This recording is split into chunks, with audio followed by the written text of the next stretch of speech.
최근에 한 유명한 소설가의 글을 읽게 됐습니다. 자신의 얘기를 적어둔 글이었죠. 근데 그가 이런 고백을 하더군요. 자신의 작품 중에 그래도 탁월하다고 말할 수 있는 작품은 거의 다 이 시간에 적혀진 것이라고 그러더라고요. 어떤 시간이냐 그랬더니 내 자신을 스스로 가두어둔 시간, 그때 쓰여진 책들이, 소설들이 가장 탁월한 작품이 되었다는 겁니다.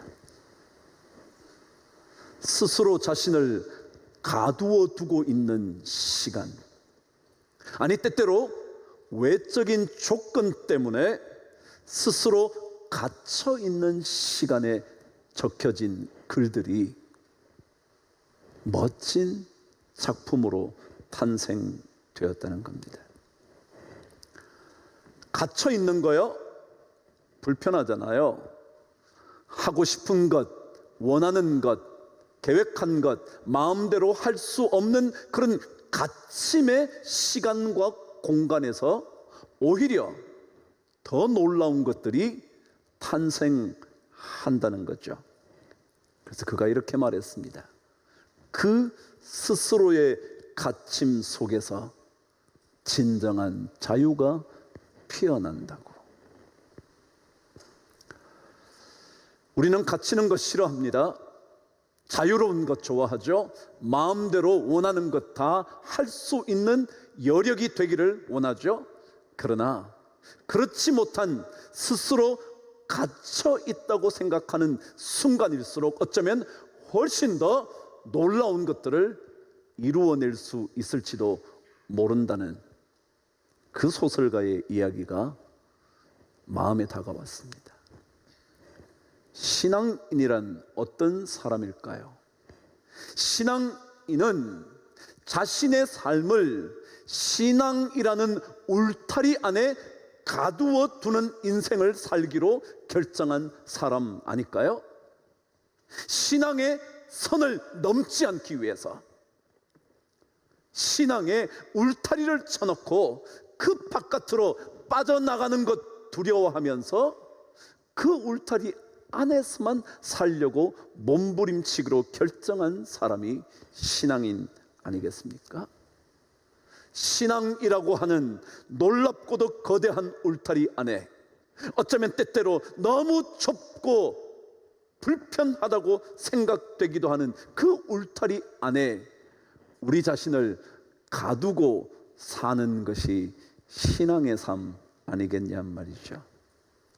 그런데 그 울타리 안에서 정말 견뎌낼 수만 있다면, 잘 지나갈 수만 있다면 어쩌면 훨씬 더 놀랍고 거대한 자유함을 경험하게 되는 것이 우리 신앙인의 삶일 겁니다.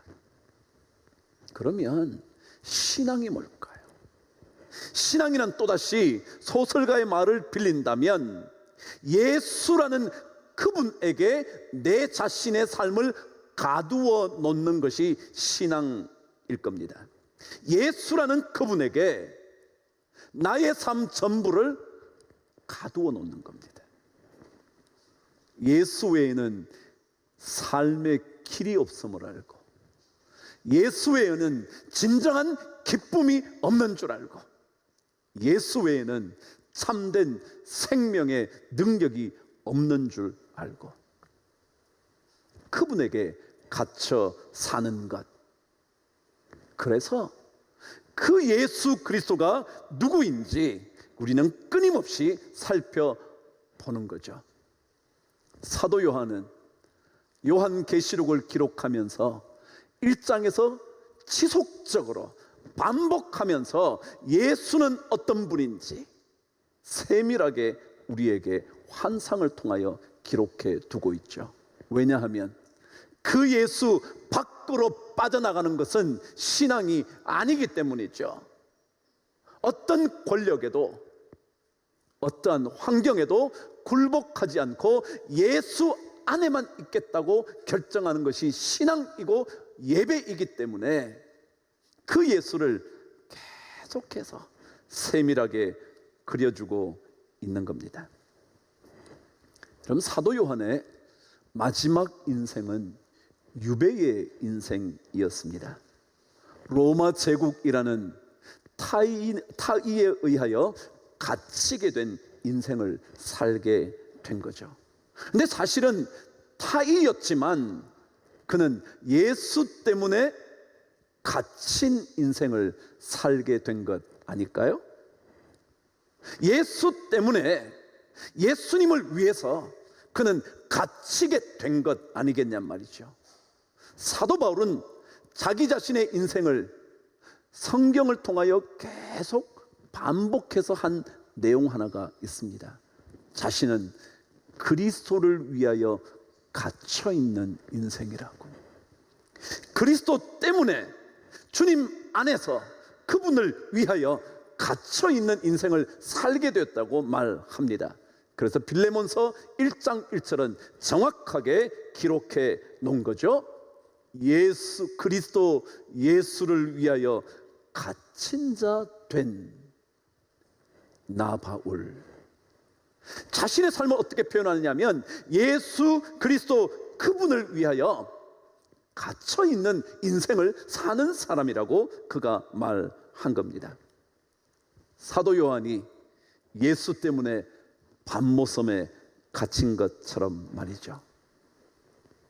그런데 사도 요한은 이 유배의 상황에서 갇혀 있는 삶에서 결코 놓치지 않고 붙들고 있는 게 하나 있었어요.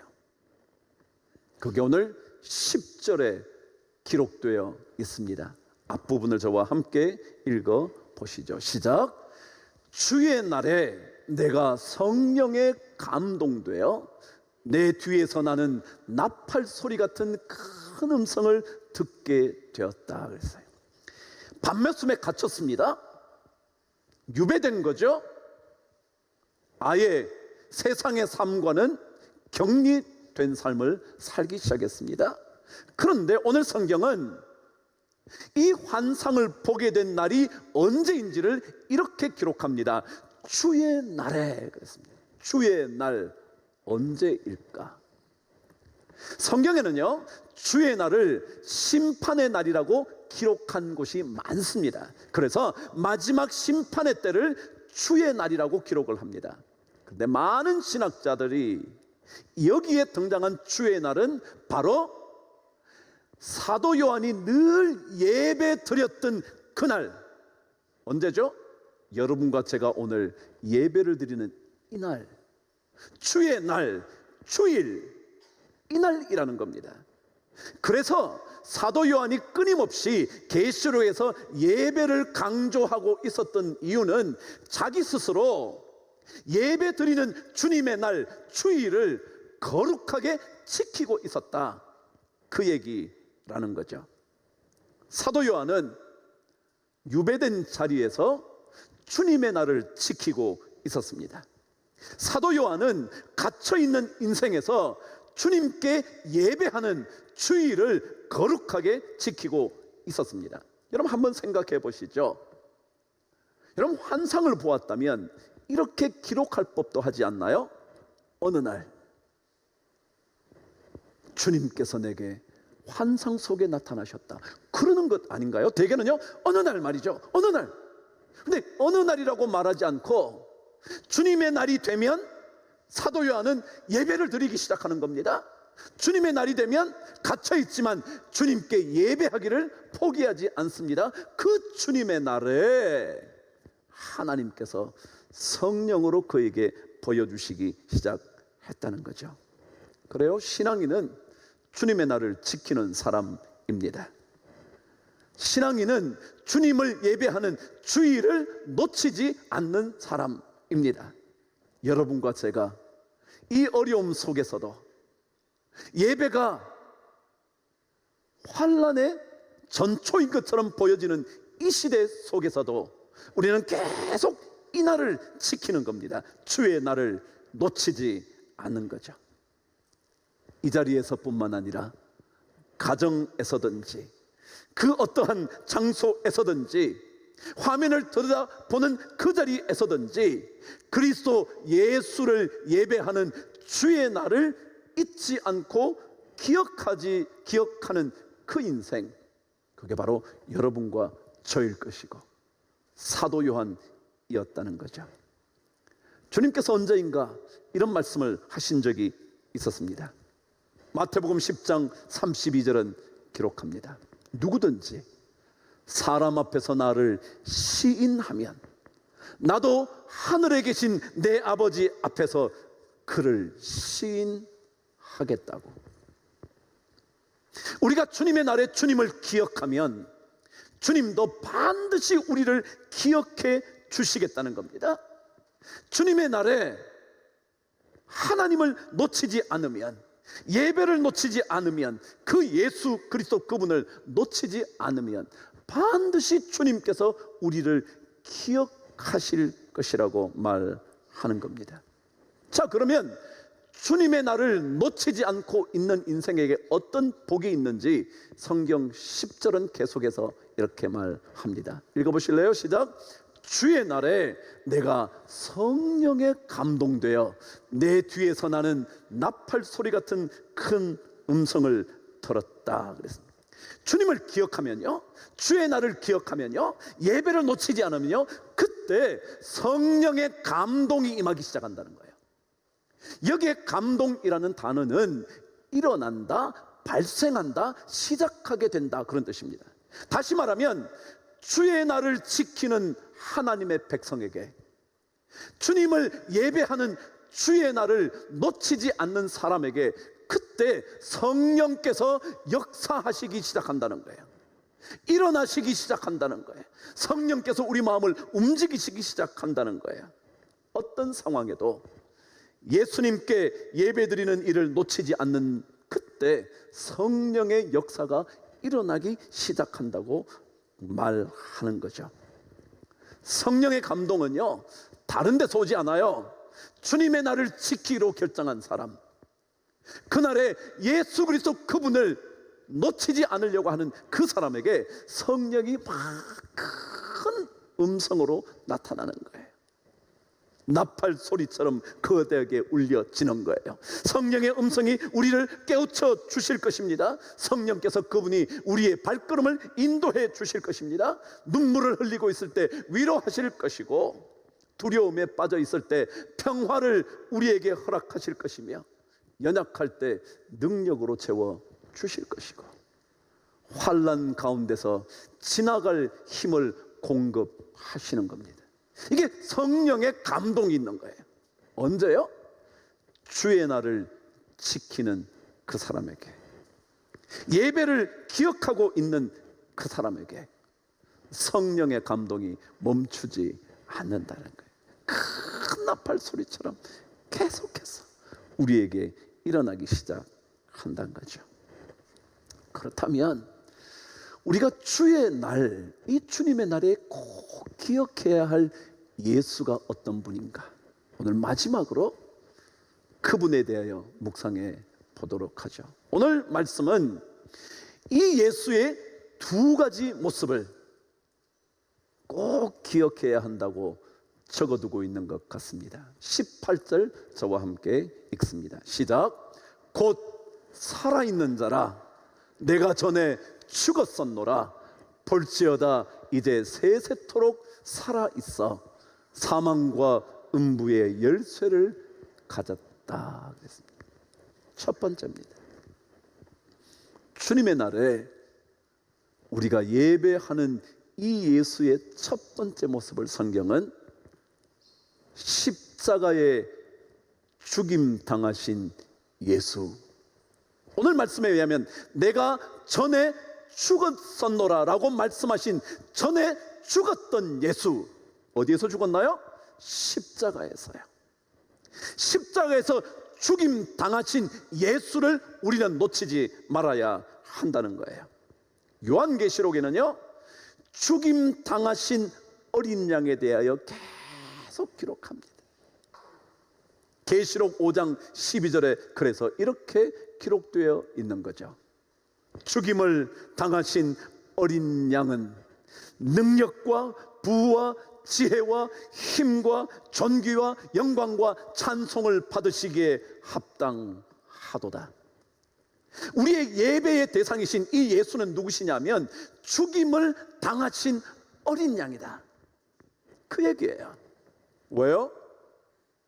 여러분과 저의 죄를 씻기 위하여, 여러분과 저 안에 꿈틀거리는 죄악의 뿌리를 걷어내시기 위해서 십자가에서 죽으신 어린 양, 그분 예수라는 거예요. 이걸 기억해야 돼. 그래서 오늘 성경은 내가 전에 죽었었다, 십자가에 못 박혀 죽임을 당했다고 말한 겁니다.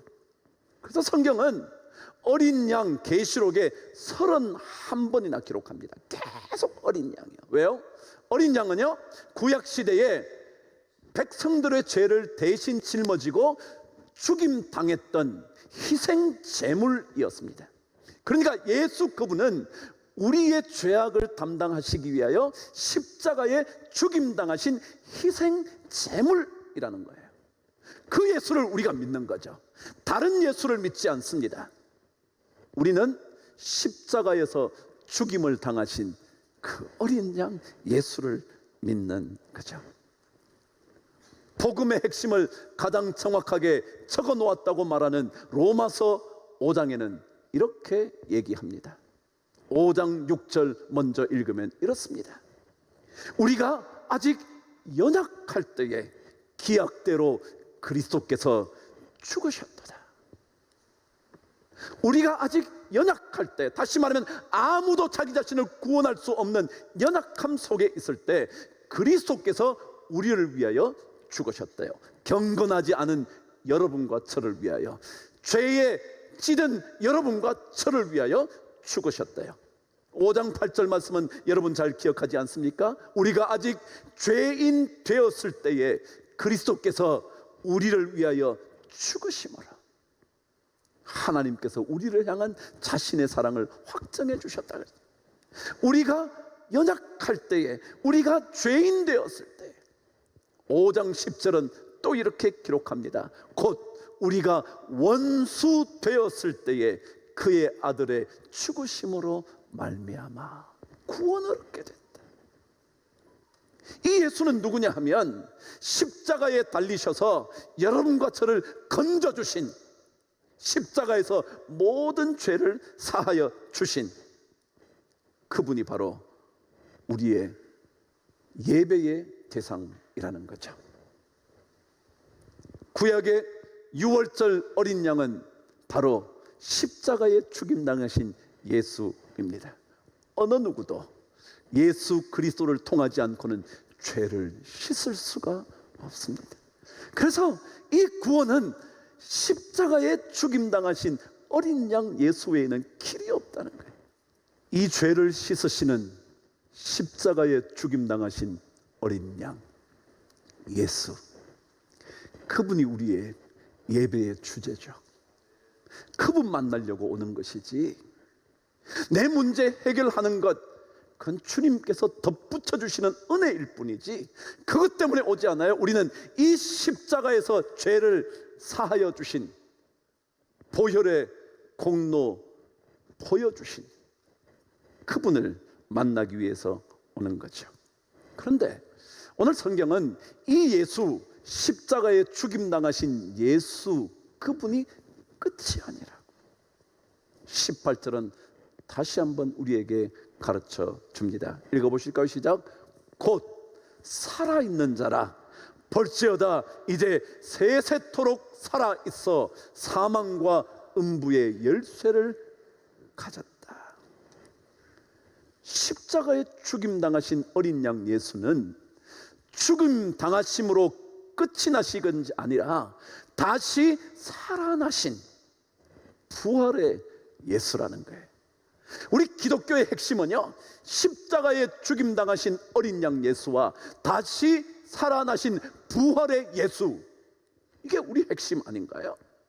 그래서 지금도 살아계셔서 여러분과 저의 삶 속에 역사하고 계시는, 지금도 일곱 촛대 사이를 거닐고 계시는, 우리 교회 가운데 운행하고 계시는 그 예수 그리스도, 지금도 살아계시는 그 예수, 다시 사신 예수. 사도 바울의 말처럼 그리스도께서 다시 사신 것이 없다면 우리의 믿음이 헛것일 수밖에 없기 때문에 우리가 예배하는 그 예수는 다시 살아나신 예수라는. 그래서 로마서 5장 10절 뒷부분은 그렇게 기록해 놓은 거죠. 더욱 그의 살아나심으로 말미암아 구원을 받을 것이니라. 십자가에 죽으신 그분이 다시 살아나심으로 말미암아 우리가 구원을 얻게 되었다는 거죠. 여러분 기억하시나요? 나는 처음이요 마지막이라 말씀하신 그 의미가 살아있다라는 의미라고 제가 말씀드린 것 말이죠. 성경이 그렇게 말하잖아요. 두려워하지 말라, 나는 처음이요 마지막이니 곧 살아있는 자라. 주님은 지금도 살아 계십니다. 지금도 살아 계셔서 우리의 구원주가 되십니다. 지금도 살아 계셔서 우리를 어둠에서 건져내시고 수렁에서 건져내시고 절망에서 건져내시는 구원주가 되시는 겁니다. 지금도 살아 계셔서 사망과 음부의 문을 열어젖힐 수 있는 그 예수가 우리 예배의 주제이잖아요. 그래서 시편 23편 4절은 이렇게 기록했죠. 내가 사망의 음침한 골짜기로 다닐지라도 해를 두려워하지 않을 것은, 뭐라고요?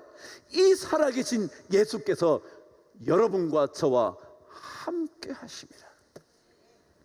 그거죠. 사망과 음부의 골짜기를 지날 수 있도록 능력을 주시는 분은 지금도 살아계시는 그 예수, 십자가에서 죽임당하신 어린 양 예수입니다. 그 예수 신앙으로 나를 가두어 두기 시작한다면, 그래서 어떤 상황에서도 그 예수를 놓치지 않는다면, 그 어떤 상황에서도 주의 나를 기억하고 있다면, 살아 계시는 그 예수 그리스도가 여러분과 저의 모든 상황에서 건져주시는 구원주가 될 줄 믿습니다. 이 은혜 저는 예배를 통하여 꼭 경험할 수 있게 되기를 축복합니다. 화면에 계신 우리 모든 성도님들 마찬가지죠. 그 자리에서 돌단을 쌓았던 야곱처럼 주님을 예배하기 시작하신다면 반드시 성령의 감동이 그 자리에 역사하게 될 줄 저는 확신합니다. 그 복 우리 함께 기대해 보십시오.